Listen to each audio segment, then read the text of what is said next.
Job निर्माण करण्याच्या घोषणा यापूर्वी सुद्धा केल्या गेल्या आणि मागच्या सरकारनं मनरेगाच्या माध्यमातून जो रोजगार उपलब्ध करून दिला तो जॉब मानला गेला। हे सरकार त्याच्या पलीकडे जाऊन जॉब निर्माण करण्याचा प्रयत्न करत आहे आणि मेक इन इंडियाच्या माध्यमातून आपण विदेशी निवेश जास्तीत जास्त भारतात यावा असा प्रयत्न आपण करतो आहोत। एकंदर निवेशकांनी जे करार केले समझोते करार ते 3 लाख कोटीचे करार झालेले आहेत। ऑटो सेक्टरमध्ये मोठ्या प्रमाणामध्ये गुंतवणूक आता आपल्याकडे येऊ पाहते आहे। तसे अनेक उद्योग आहेत जे आपल्याकडे आता येऊ पाहत आहेत।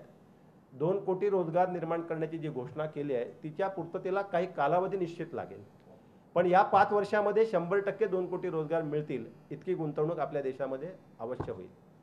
अलायन्स धर्ममध्ये बीजेपी कमी पडली का? पण एक गोष्ट या ठिकाणी मी स्पष्टपणे सांगू इच्छेन की जरी युती असली तरी सुद्धा हे 2 स्वतंत्र पक्ष आहेत। भारतीय जनता पक्ष एक स्वतंत्र पक्ष आहे, शिवसेना एक स्वतंत्र पक्ष आहे। भाजपाला सुद्धा 100% सरकार आणण्याचा अधिकार आहे आणि शिवसेनेला सुद्धा स्वबळावर सत्ता आणण्याचा अधिकार आहे, कारण हे दोन्ही स्वतंत्र पक्ष आहेत। आजची जी युती जी महाराष्ट्रात आहे ती सत्तेच्या समीकरणाची युती आहे। केंद्रातली युती आहे ही सत्तेच्या समीकरणातली युती नाही आहे, ती धोरणात्मक युती आहे जी पूर्वीपासून होती आणि म्हणून थोडेसे मतभेद आपल्याला अशा प्रकारे दिसतात। पण युतीमध्ये अनेक ठिकाणी असे मतभेद आहेत होतात।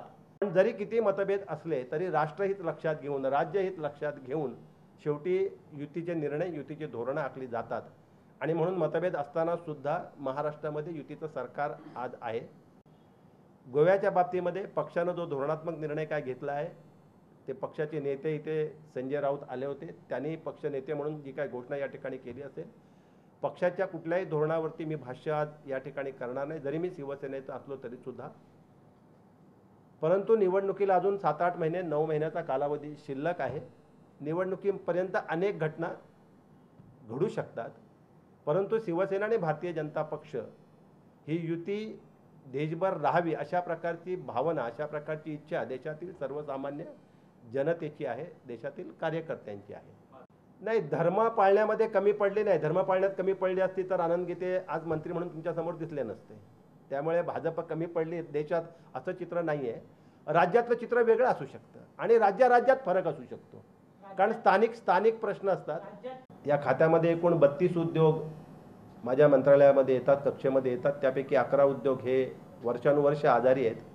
त्या 11 पैकी 6 उद्योग कायमस्वरूपी बंद करण्याचा मी निर्णय घेतला आहे। त्यापैकी 2 रिवायवल करता कारखाने आपण घेतलेले आहेत, 2 लिक्विडेशनमध्ये आहेत आणि तिसरी एक आहे तुंगभद्रा स्टील, तिच्या बाबतीमध्ये निर्णय आपण घेतला आहे, परंतु डिफेन्स बरोबर चर्चा सुरू आहे।